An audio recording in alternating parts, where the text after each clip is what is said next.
हरिबोल पद रत्नाकर का पाठ पद संख्या 418 418 418।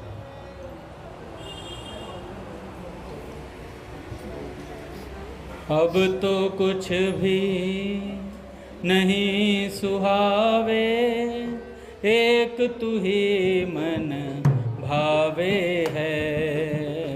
अब तो कुछ भी नहीं सुहावे, एक तू ही मन भावे है।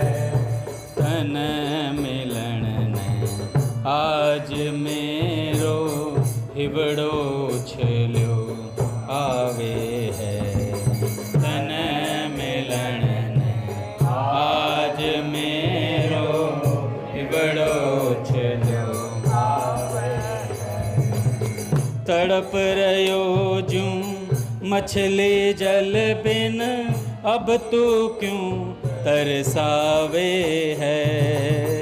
तड़प रयो जूं मछली जल बिन, अब तो क्यों तरसावे है। दरस दिखाने में देरी कर, क्यों अब और सतावे है। दरस दिखाने में देरी कर, क्यों अब और सतावे है। पण जो इसी बात में तेरो चितराजी हो तो होवे। जो इसी बात में तेरो चितराजी हो तो होवे। तो कोई भी आट नहीं मन, चाहे जितनो दुख होवे। तो कोई भी आट नहीं मन, चाहे जितना दुख होवे। तेरे सुख से सुखिया हूँ मैं, तेरे लिए प्राण रोवे। तेरे सुख से सुखिया हूँ मैं, तेरे लिए प्राण रोवे। मेरी खातिर प्रियतम अपने, सुख में मत कांटा बोवे। मेरी खातिर प्रियतम अपने, सुख में मत काटा होवे। पण या निश्चय समझ तने मिलने की खातिर मेरा प्राण। बढ़िया निश्चय समझ तने मिलने की खातिर मेरा प्राण। छिण छिण में व्याकुल होवे है, दर्शन की है भारी टान। छिण छिण में व्याकुल होवे है, दर्शन की है भारी टान। बांध तुड़ा कर भाग्या चावे, माने नहीं किसी की कान।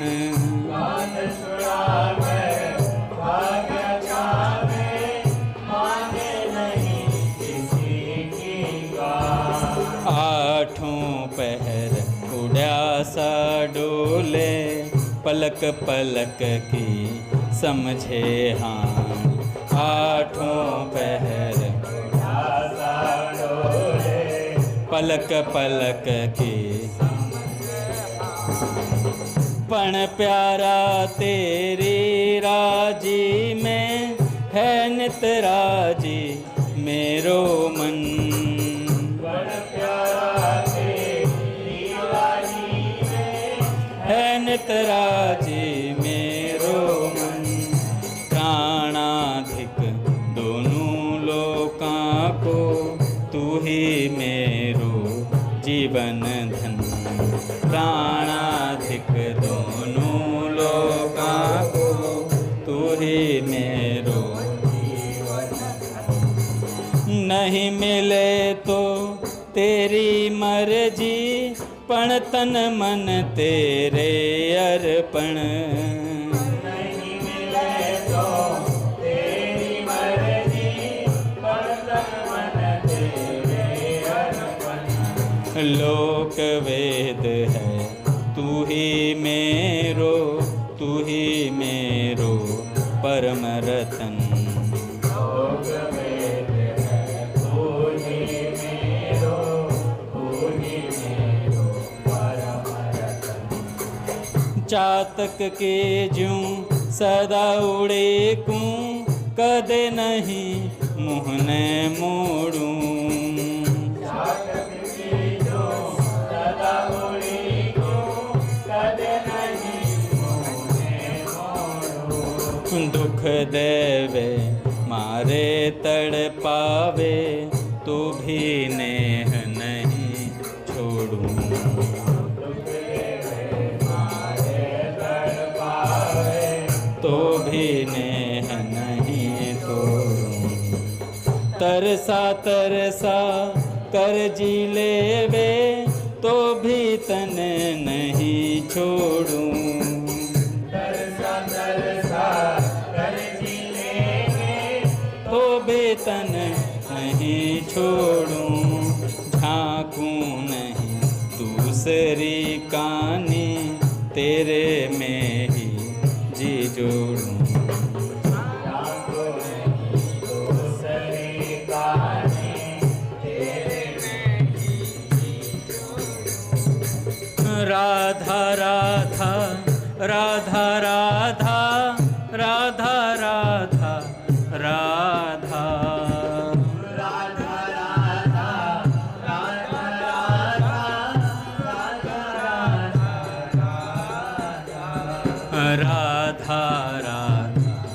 राधा राधा राधा राधा राधा राधा राधा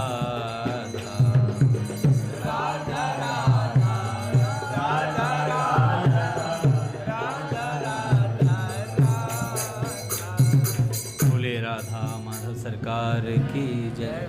पूज्य श्री भाई जी महाराज की जय। पूज्य श्री राधा बाबा की जय। पूज्या मैया की जय। अपने प्यारे भैया की जय।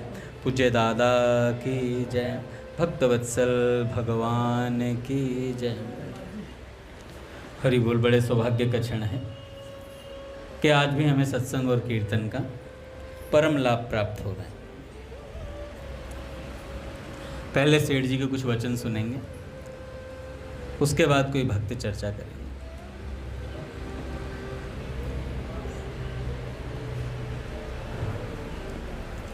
सेठ जी कहते हैं, भगवान की निरंतर स्मृति और स्वार्थ का त्याग तथा सब में समभाव रखना चाहिए। हर समय भगवान की स्मृति रखने से स्वार्थ का त्याग और समभाव अपने आप आ जाएगा। भगवान की स्मृति निरंतर रहेगी तो सब चीज़ें बढ़िया होंगी। यदि कहो कि हर समय भगवान की स्मृति कैसे हो, इसके लिए यह समझना चाहिए कि हर समय भगवान की स्मृति के समान कोई चीज़ नहीं है, तथा भगवान की स्मृति जिस समय छूट जाए उस समय यदि प्राण चले जाएंगे तो बड़ी भारी दुर्गति होगी। परमात्मा की प्राप्ति के लिए सबसे बढ़िया औषधि है परमात्मा के नाम का जप और उनके स्वरूप का ध्यान। सबसे बढ़िया औषधि है। जल्दी से जल्दी कल्याण करना हो तो एक क्षण भी परमात्मा का जप ध्यान नहीं छोड़ना चाहिए। निरंतर जप ध्यान होने के लिए सहायक है विश्वास, और विश्वास होने के लिए सुगम उपाय है इस कलयुग में सत्संग।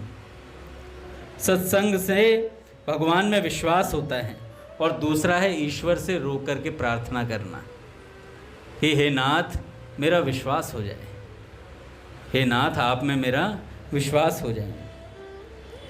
भगवान सामर्थ्यवान है, सब कुछ कर सकते हैं, किसी भी प्रकार से हो, चाहे योग से, चाहे भक्ति से, चाहे ज्ञान के साधन से। अज्ञान हटाकर ज्ञान प्राप्त करने की आवश्यकता है। वह ज्ञान भक्ति से हो सकता है, ज्ञान मार्ग के साधन से भी हो सकता है। जिस काम के लिए हम आए हैं उस काम को पूरा करना चाहिए। और सबसे बढ़कर असली काम है परमात्मा की प्राप्ति। हम आए हैं इस जगत में भगवान की प्राप्ति के लिए। पहले परमात्मा की प्राप्ति कर लेनी चाहिए, बाकी काम बाद में होंगे। दूसरी तरफ देखने की भी जरूरत नहीं है। एक क्षण भी दूसरे काम में समय नहीं लगाना चाहिए। काल का भरोसा नहीं है, पता नहीं किस क्षण आ जाए। इसलिए जल्दी से जल्दी तेजी के साथ साधन करके काम बना लेना चाहिए। सबसे बढ़कर साधन परमात्मा के नाम का जप और स्वरूप का ध्यान ही है। आज एक विचार था, मैंने भेजा भी था, साधन भजन और कीर्तन में प्रमाद ही मृत्यु है। उसमें प्रमाद ही मृत्यु है। चलो 4 चीज़ें और बता देता हूँ उसके साथ।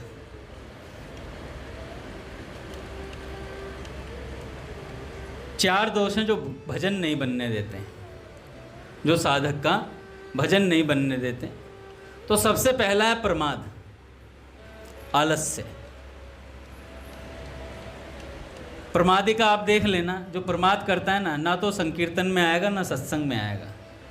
आएगा तो ऊँघेगा, और ऊँघेगा नहीं तो बात चला देगा, कुछ बातचीत छेड़ देगा। और भैया ठीक हो, सासू ठीक है, नौकरी सही चल रही है, नहीं चल रही, कोई बात नहीं मैं चलवा दूंगा, ठीक है, कल रिज्यूमे भेज देना।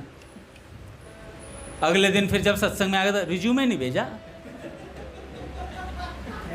हैं, चेक किया था आपने ईमेल पे? कह रहे नहीं चेक नहीं किया, कर चेक करना। तो क्या दे बात चलाए, के ऊँघे के उठ चले, क्या दे बात चलाए। प्रमादी यही काम करता है, उसे भजन सत्संग से मतलब नहीं होता, टाइम पास करना होता है बस। या सो जाएगा, सत्संग कीर्तन के समय सो जाएगा व्यक्ति जाकर के। अरे चल ठीक है, हो ही रहा है, भगवान ही तो हैं, कहीं जा थोड़ी रहे हैं, यहीं खड़े हैं राधा माधव मंदिर में। ये तो यहीं खड़े हैं, तुम चले जाओगे भाई, तुम्हारी उम्र जा रही है, तुम्हारी उम्र जा रही है, भगवान की उम्र नहीं जा रही। वो तो अनादि हैं, उनकी कोई उम्र नहीं है, नित्य नए हैं और पुराने से पुराने हैं, पुराने से पुराने और नए के नए हैं महाराज। रोज उन्हें देखो तो नए नए नजर आते हैं भगवान। और हमारा क्या है, जब से पैदा हुए तब से पुराने होने पे लगे हुए हैं, नया सा कुछ दिखता ही नहीं है। 1 साल पुराना, 2 साल पुराना, 3 साल पुराना। पता चला एक दिन बाइक पे नोएडा जा रहे थे और पोस्टर छप गया ट्रक के द्वारा, पोस्टर छप गया, लेट श्री अंगद दास। लेट गए, चले गए सदा के लिए। रामकृष्ण 16 बार हरे कृष्ण महामंत्र करा देना भाई, हैं 16 बार हरे कृष्ण महामंत्र होगा, हा। कुछ जने तो इतने प्रसन्न हो जाएंगे, चला गया। नहीं कोई नहीं होता, 2-4 जने होते हैं जिनकी आसक्ति होती है, दुखी वो होता है। प्रसन्न तो वैसे कोई नहीं होता, बाद में होते हैं पीछे से चुपके चुपके।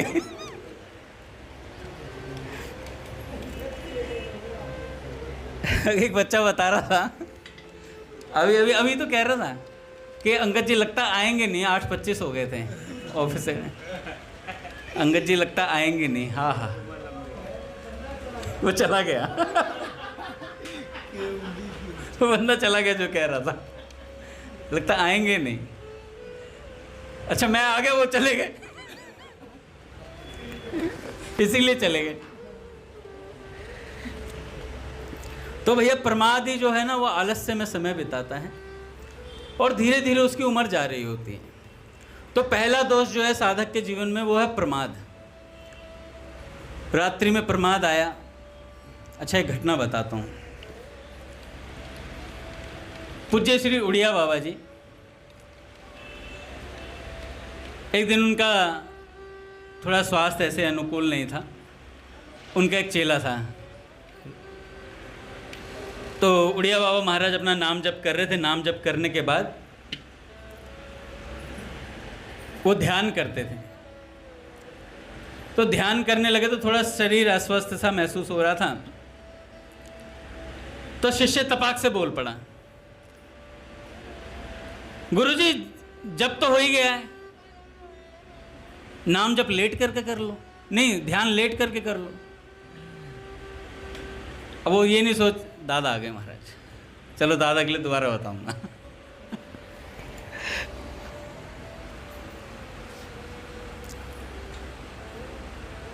दादा मैं कह रहा था, साधना में 4 विघ्न होते हैं।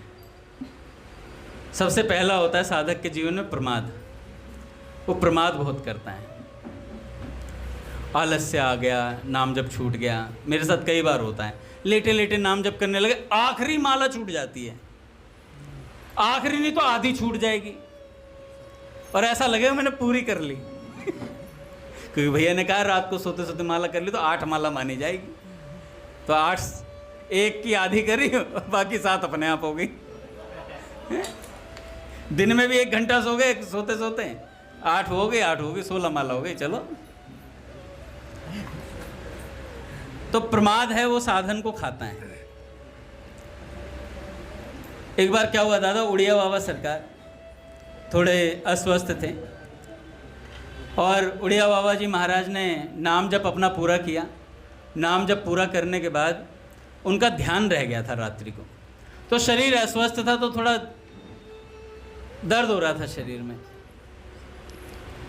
तो चेला पास में था, चेले आजकल उस्ताद होते हैं, चेला चेला है ही नहीं, चेला कईयों का गुरु है, और चेला चेला ही ढूंढ रहा है। हर चेले पे एक चेला है।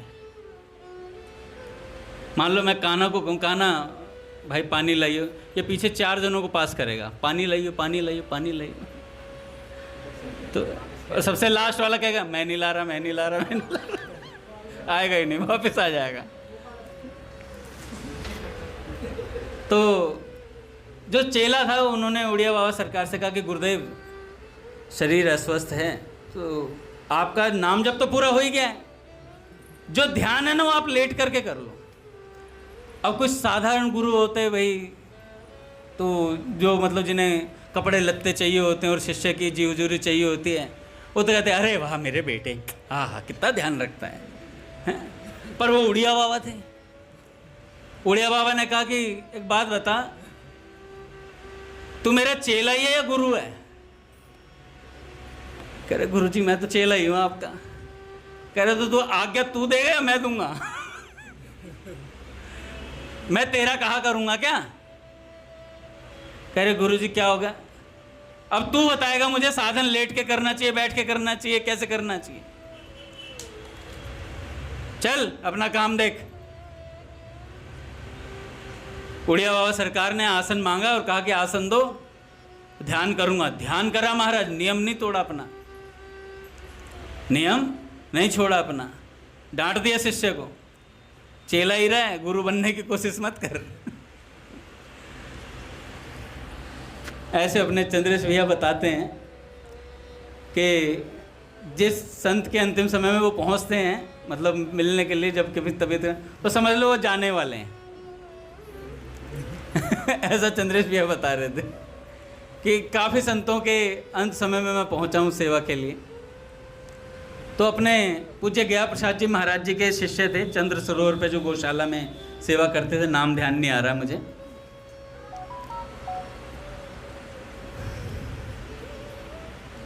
आ जाएगा थोड़ी देर में ध्यान, वही बताऊंगा मैं। अभी पहले की डेफिनेशन चल रही है प्रमाद की। तो नाम पता नहीं क्यों नहीं ध्यान, चंद्र सरोवर पे रहकर सेवा देते थे ठाकुरदास बाबा जी। तो ठाकुरदास बाबा जी अंत समय में थोड़े शिथिल हुए, तो उनकी सेवा करते थे। अभी भी वो जो संत हैं पूज्य श्री गणपत बाबा, जो बरसाने में रहते हैं आजकल, तो वो सेवा करते थे। अच्छा, उस समय गणपत बाबा का भी स्वास्थ्य ठीक ही नहीं था, तो पूज्य ठाकुरदास बाबा ने कहा कि जाओ तुम बरसाने में श्री जी से इलाज करवा करके आओ। अब श्री जी से इलाज करवाने चले गए। अच्छा, इधर गणपत बाबा जी ने, जो ठाकुरदास बाबा को कुछ रोग था जिससे उन्हें हर आधे घंटे में शौच जाना पड़ता था, और दवाइयाँ उनकी चल रही थी। जब तक गणपत बाबा थे तब तक तो बढ़िया से वो शौच कराते थे हर आधे घंटे में, दवाई भी समय पर देते थे। जब वो चले गए फिर ठाकुरदास बाबा स्वच्छंद हो गए। जो चेले आते दवाई देने, ए गणपत मत बन हैं, चले ऐसे, हम दवाई लेंगे, हम अपने आप ले लेंगे दवाई। शौच गए नहीं गए तो स्वास्थ्य धीरे धीरे खराब होता चला गया। फिर एक दिन बोले, पूज्य श्री गिरी बाबा से बोले, आज भी गिरी बाबा भी हैं अभी, तो गिरी बाबा से बोले कि उस गणपत को कह देना मेरी मृत्यु पर ही आएगा वापस, या देखभाल कर भी लेगा कुछ थोड़ी, या बरसाने में रहने का इरादा है। इतनी बात बोली और महाराज वहाँ पर बुलावा भेजा, वो रात्रि में ही आए गणपत बाबा वापस। और ठाकुरदास बाबा का स्वास्थ्य बहुत खराब था।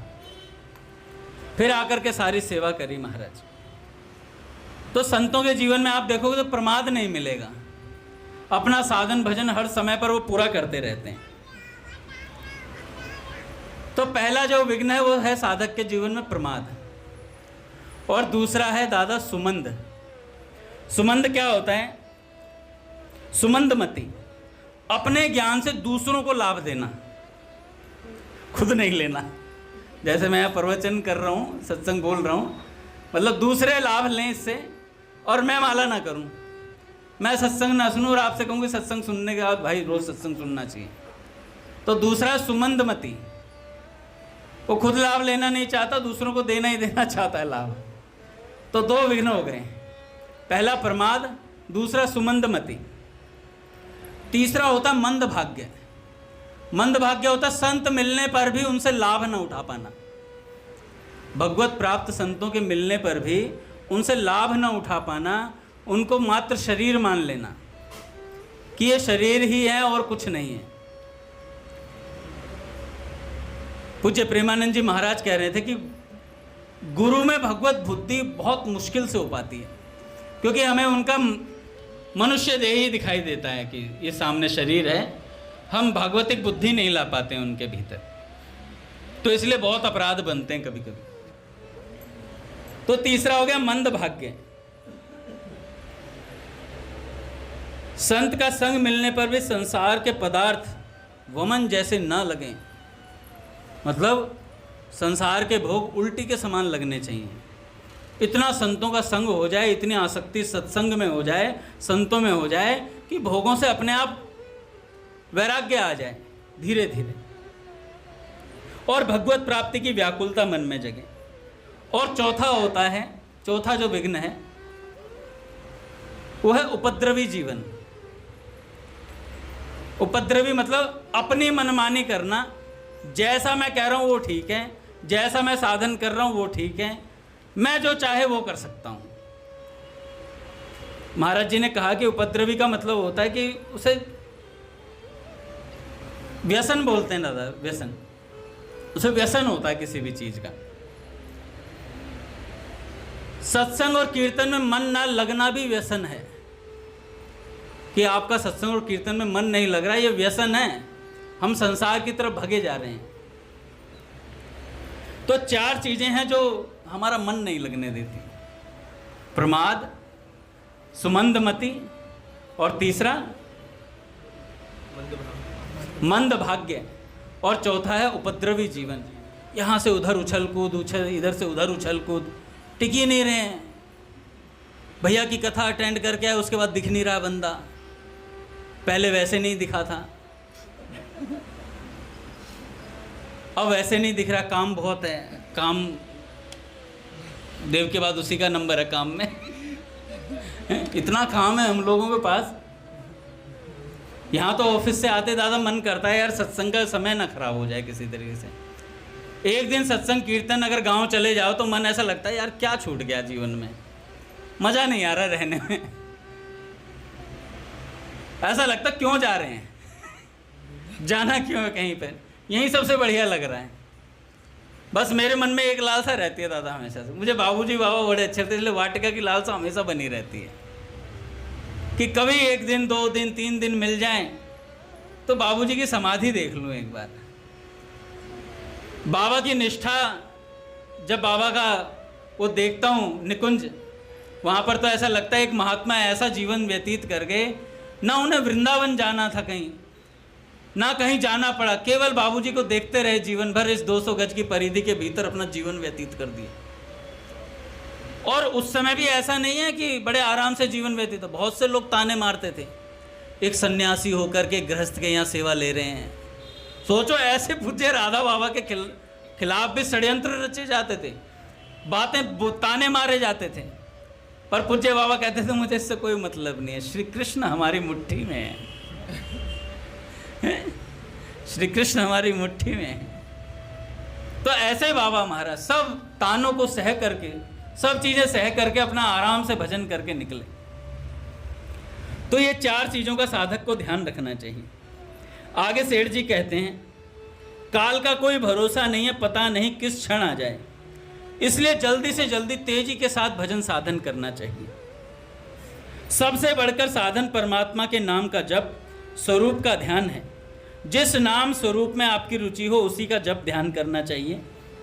भगवान कहते हैं, तू मेरे में मन लगा दे, मेरे में मन लगाने से भारी से भारी संकटों से तुझे तार दूंगा, तुझे तार दूंगा। जो भक्त होता है ना, वो हर समय भगवान की कृपा समझता है। प्रतिकूल से प्रतिकूल परिस्थिति भी उसे कृपा नजर आती है। पूज्य भैया एक दिन कथा सुना रहे थे, अभी अभी सुनाई थी लेटेस्ट ही भैया ने कुछ, कि एक राजा था, उसका एक मंत्री था। एक दिन राजा गन्ने चूस रहा था। गन्ने चूसते चूसते क्या हुआ दादा, वो गन्ने की वो होती है ना, ऊपर फांस होती है, वो उसके हाथ में घुस गई गलती से, और वो काटती चली गई, खून निकलने लगा। पट खुलेंगे महाराज। श्री राम जय राम, जय जय राम,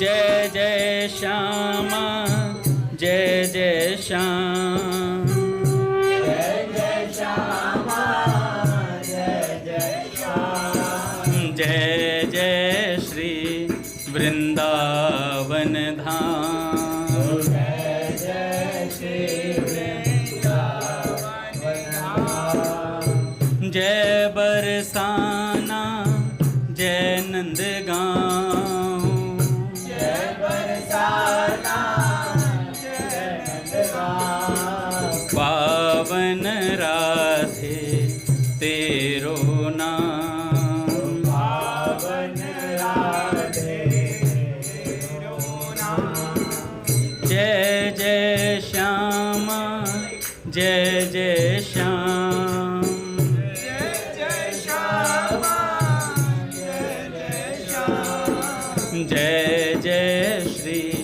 वृंदावन धाम, जय जय श्री वृंदावन धाम। बोलिए राधा माधव सरकार की जय। तो उस राजा के हाथ में वो फांसी लगी और हाथ कट गया, खून निकलने लगा। तो मंत्री भगवान का भक्त था। अच्छा, भगवान के भक्त के मुंह पे ये बात रहती है, सब भगवान की कृपा है। तो राजा के सामने उसके मुख से निकल गया, बहुत कृपा हुई आपके ऊपर राजन।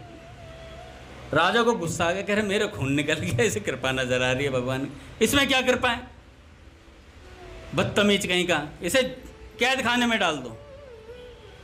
मंत्री को जेल में डलवा दिया। अब महाराज क्या हुआ, 2-3 दिन बाद राजा शिकार पे गया। शिकार पे जाते जाते अपने सैनिकों से थोड़ा आगे निकल गया, शिकार का पीछा करते करते, और जाकर भीलों के इलाके में घुस गया। भीलों ने पकड़ लिया राजा को। आज उनके यहाँ बलि देनी थी। भीलों ने सोचा बड़ा बढ़िया मुर्गा फंसा है, आज इसकी बलि दी जाएगी। तो जैसे ही बलि देने लगे तो खंडित व्यक्ति की बलि नहीं दी जाती, कहीं से कटा वटा हो तो उसकी बलि नहीं। तो उसकी उंगली देखी तो देखा भैया ये तो इसकी तो बलि दी नहीं जा सकती है। तो राजा को छोड़ दिया गया। राजा के बात समझ में आ गई कि मंत्री ने सच बोला था यार, कटने पर भी कृपा है, आज मैं मृत्यु से बच गया।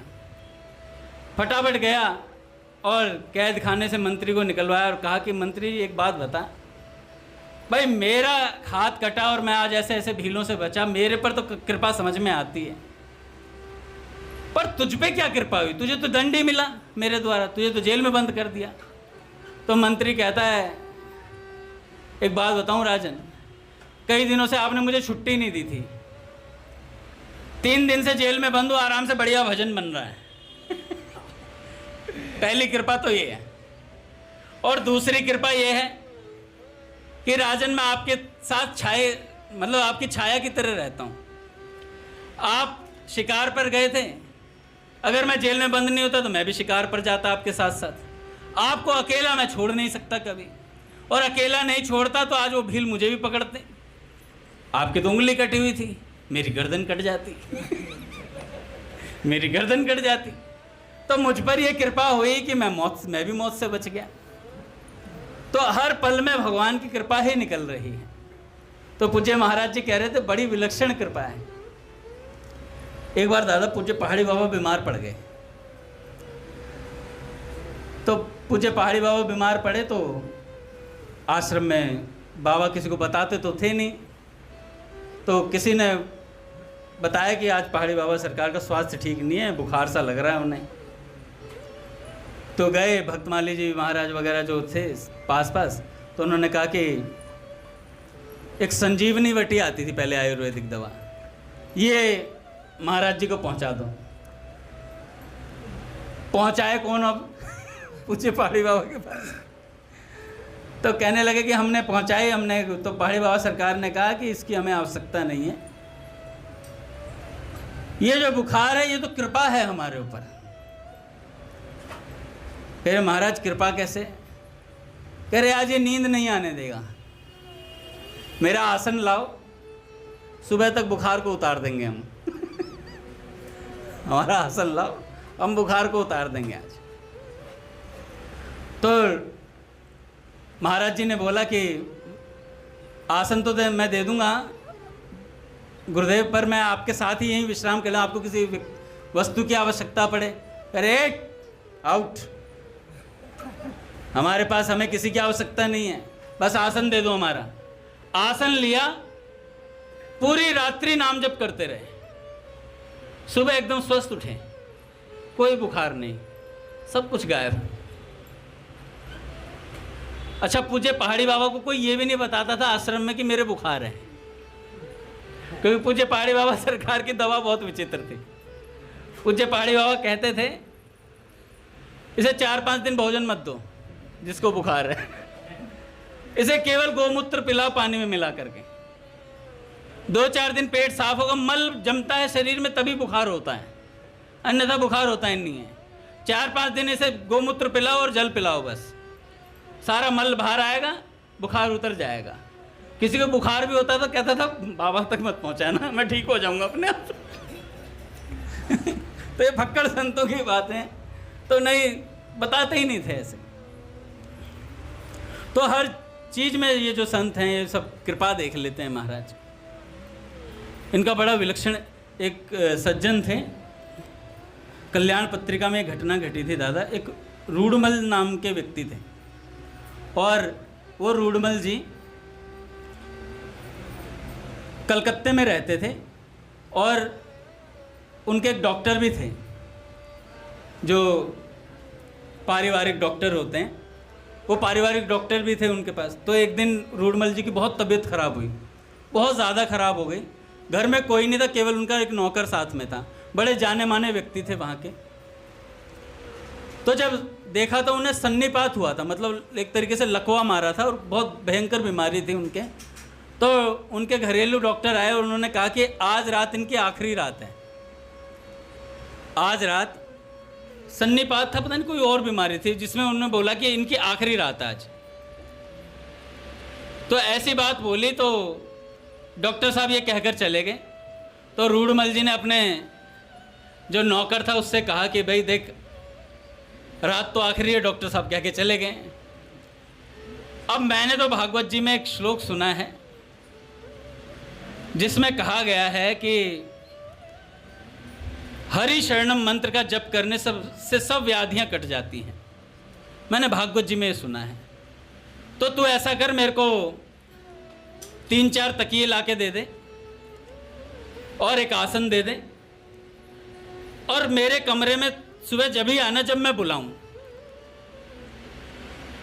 या तो मैं बुलाऊंगा, नहीं तो फिर सुबह 4 बजे के बाद तो दरवाज़ा खोल देना, समझ लेना मेरी मृत्यु हो गई है, या तो मैं खुद बुला लूँगा 4 बजे। इतना कह करके उन्होंने चारों तरफ तकिए लगवाए, बीच में अपना आसन डाला और उसके बाद उस आसन पे बड़ी पीड़ा हो रही थी शरीर में, भयंकर पीड़ा में भी जबरदस्ती, क्योंकि भगवान की एक बात सुन ली थी भागवत जी का श्लोक को। तो सोचा आज इसका इम्प्लीमेंट करते हैं, प्रैक्टिकल करके देखेंगे। और आसन पर अपनी माला लेकर बैठ गए दादा।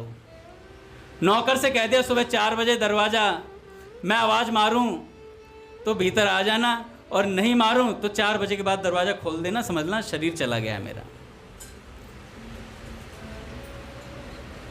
सुबह 4 बजे उनकी आवाज़ आई, अपने नौकर को बुलाया, दरवाज़ा खोल दे। दरवाज़ा खोला, नौकर भीतर गया तो देखा रूढ़मल जी एकदम स्वस्थ, शिकंज भी नहीं है माथे पर, खड़े हुए और कहा कि 100 ब्राह्मणों को बुला करके ला और प्रसाद की व्यवस्था कर, 100 ब्राह्मणों को जिमाना है मुझे। सुबह सुबह सारे ब्राह्मणों को न्योता भेजा गया फटाफट, काफ़ी अमीर व्यक्ति थे, सब व्यवस्था फटाफट हो गई और नौकर ने वहाँ पर 100 ब्राह्मणों को वहाँ पर भोजन कराया गया।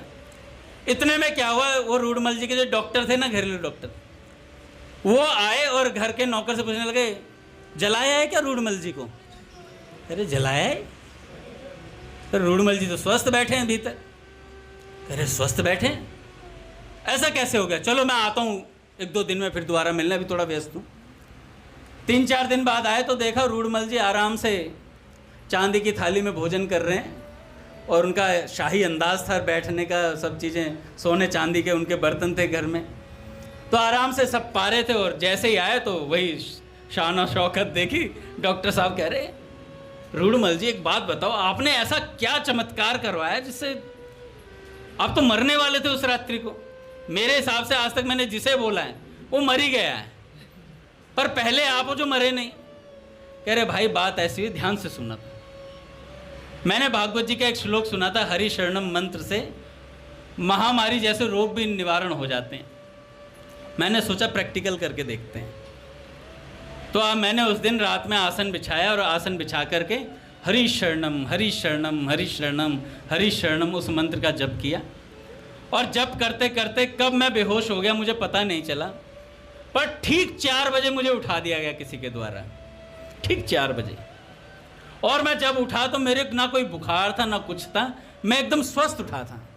ये हरि शरणम मंत्र की चमत्कार है, भगवान के इस नाम का चमत्कार है, जो मैं तेरे सामने एकदम स्वस्थ हूं। तो भैया ये महात्मा लोग बिल्कुल आलस्य प्रमाद कुछ नहीं, एक बार करके तो देखें। संत भगवान कह रहे थे एक बार करके तो देखें। ऐसे एक भक्त हुए गोपाल चरवाहा। पूज्य महाराज जी ने कथा सुनाई थी गोपाल चरवाहा की। गोपाल चरवाहा क्या था, वो अपने गांव के जितने घर थे, गोपाल जितने घर थे सब घरों की गाय भैंस को चराने जाता था। अच्छा, सब घरों से उसे क्या मिलता था? उसके घर का राशन मिल जाता था। उसके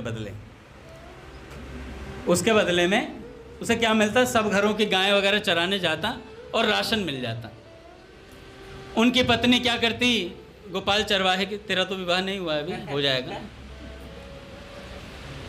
तो उनकी पत्नी उनके लिए भोजन लेकर के आती थी दोपहर में। एक दिन गोपाल चरवाहा ऐसे ही जा रहा था, जंगल में गाय चरा रहा था, तो जाते जाते देखा एक संतों की मंडली जा रही है और मंडली कीर्तन करते हुए जा रही है, हरे कृष्ण कृष्ण कृष्ण हरे हरे, हरे राम राम राम हरे हरे, हरे कृष्ण कृष्ण कृष्ण हरे हरे, हरे राम राम राम हरे हरे, हरे कृष्ण कृष्ण कृष्ण हरे हरे, हरे राम राम राम हरे हरे, हरे कृष्ण कृष्ण कृष्ण हरे हरे, हरे राम राम राम हरे हरे। तो ये जपते हुए जा रहे थे महाराज। अब गोपाल चरवाहे को बात सिर्फ समझ में आई, राम राम को उसे कुछ सुनाई दिया, ज़्यादा पढ़ा लिखा वो था नहीं, बस उसे ये समझ में आया कि दूर से कीर्तन मंडली जा रही है और राम राम कर रही है। उसे बात समझ में आ गई, राम राम करना चाहिए, उसे अच्छा लगा। कोई उसका ये मंतव्य नहीं था कि राम राम से मुझे भगवत प्राप्ति होगी या मैं मुक्त हो जाऊंगा या भगवान का दर्शन होगा, ऐसा कुछ मन में नहीं आया उसके। उसे अच्छा लगा, बस राम राम बड़ा अच्छा लगा। अब वो राम राम करने लगा, खूब जोर जोर से राम राम करता हुआ चिल्लाता हुआ अपना गाय चराता। कई लोगों को ये भी सहन नहीं होता, कई लोगों को ये भी सहन नहीं होता, तो गांव वाले जो थे ना, पूरे जीवन तो कुछ करा नहीं, अब राम राम बोल रहा है, कुछ नहीं होगा इस राम राम राम से। गोपाल चरवाहा बड़ा बेचारा बहुत भोला था, उसने कहा यार मैं कुछ होने के लिए थोड़ी ना जपता हूँ, मुझे तो अच्छा लगा, जैसे कोई गाना अच्छा लग जाता वैसे मुझे राम राम अच्छा लगने लगा, मुझे अच्छा लगता है इसलिए मैं गुनगुनाता हूँ। सब ने कहा ओहो बड़ा भगत बन रहा है। कह रहे यार भगत बनने की क्या बात है इसमें, जब अच्छा लग रहा है तो अच्छा लग रहा है। पूज्य प्रेमानंद जी महाराज कह रहे थे किसी धुन पर आपको अगर कीर्तन जच जाए तो देखना आपको वो धुन पूरे दिन गुनगुनाते रहते हैं पूरे दिन। आप किसी दिन मंगला में आइए और मंगला में अगर आपने कोई कीर्तन सुन लिया तो पूरे दिन वो कीर्तन आपको याद रहेगा, आप उसे ही गुनगुनाते रहें। अगर कोई गाना सुन लिया तो गाना याद रहेगा। भैया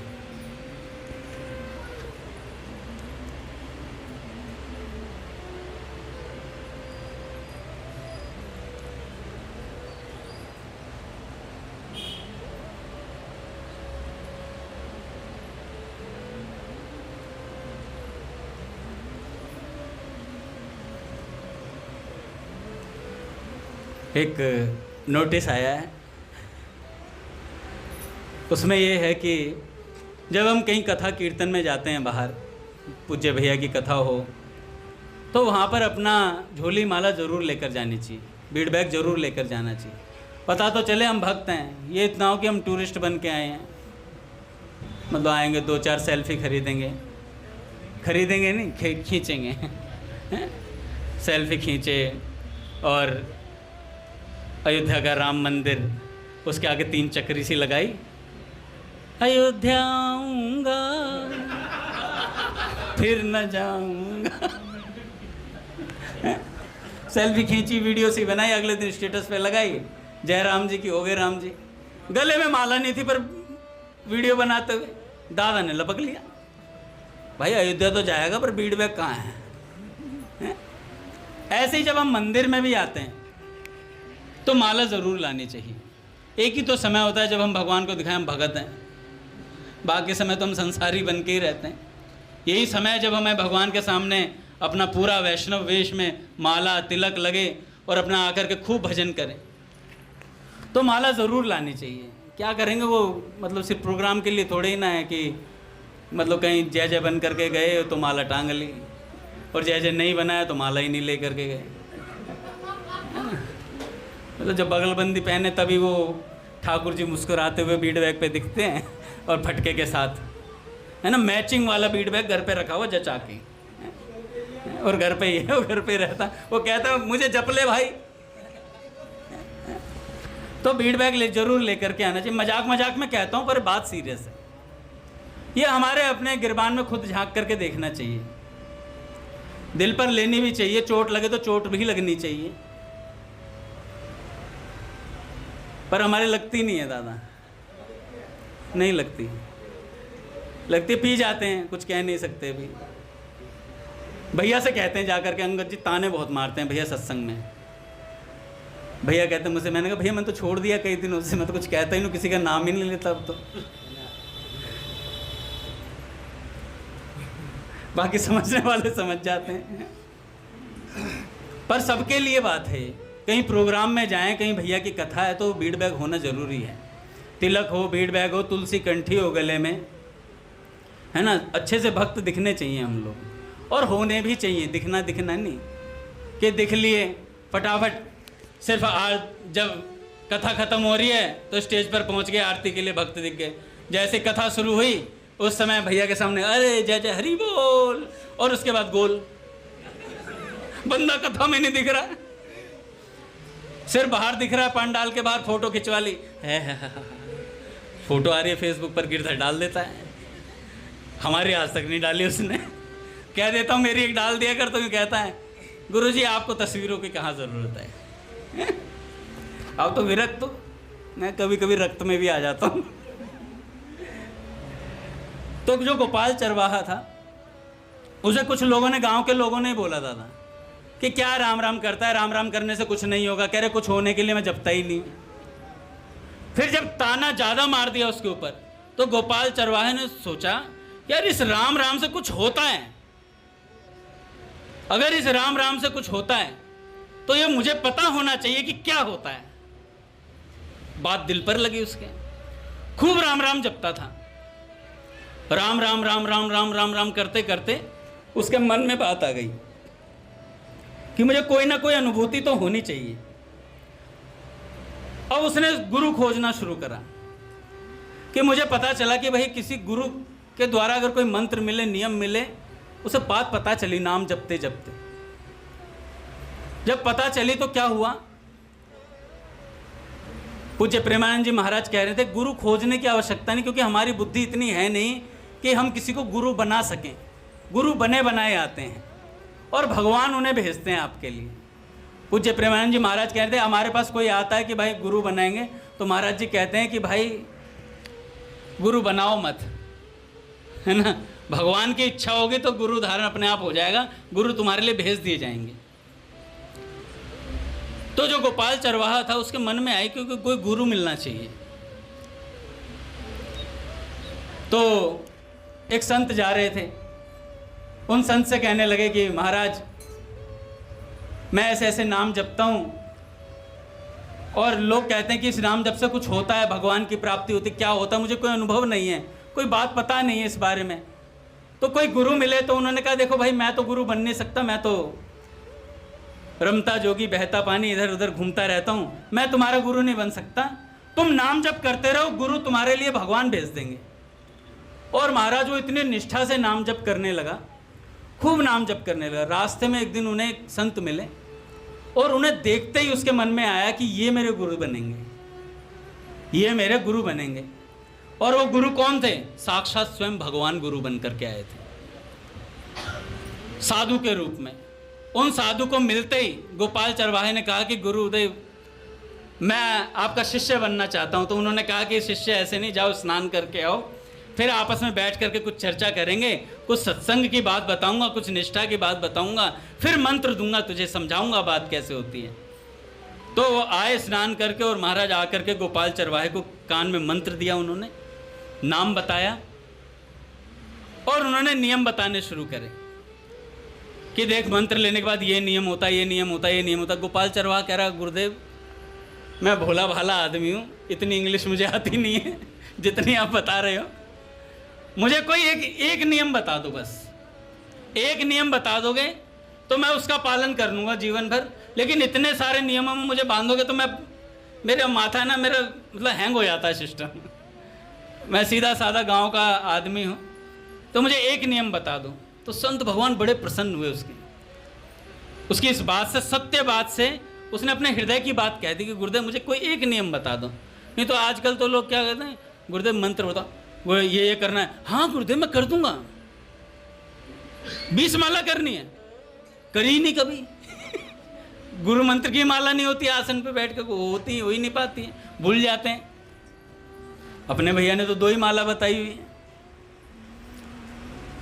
तो एक ने नियम बताया उन्होंने कहा कि भगवान को भोग लगाकर तू बस पाना, इतने से काम हो जाएगा। गोपाल चरवाहे ने नियम ले लिया, कहा कि गुरुदेव ठीक है, आज के बाद मैं भगवान को खिलाकर ही खाऊंगा। अब हम जैसा थोड़ा समझदार होता तो वो सोचता कि भगवान के सामने 10 मिनट रखना है, उठा लेना है, लग गया भोग। अब ज़्यादा तेज भूख लग रही है तो 1 मिनट में दिखा के भग लेना है। पर वो गोपाल चरवाहा था, भोला भाला भक्त था बेचारा।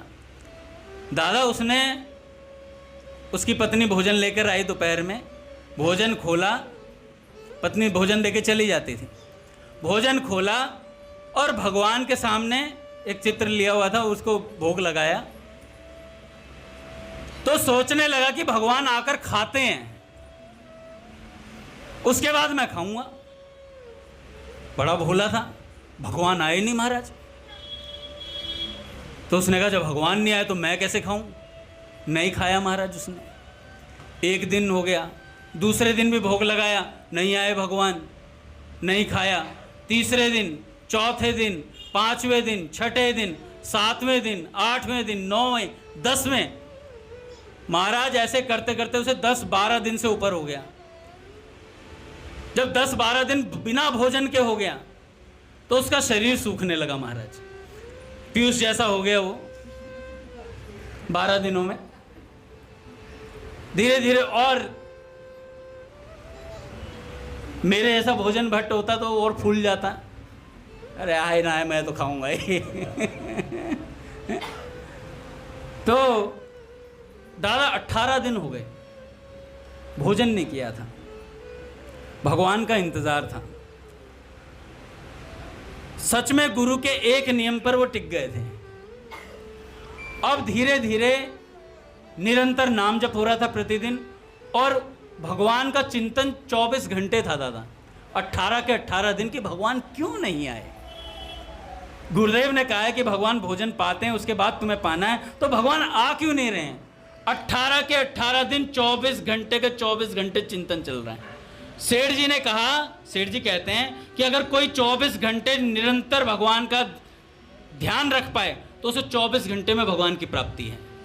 अगर कोई 24 घंटे भगवान का निरंतर ध्यान रख पाए, भगवान में अपना मन लगा पाए लगातार, तो उसे 18 दिन हो गए, भगवान नहीं है।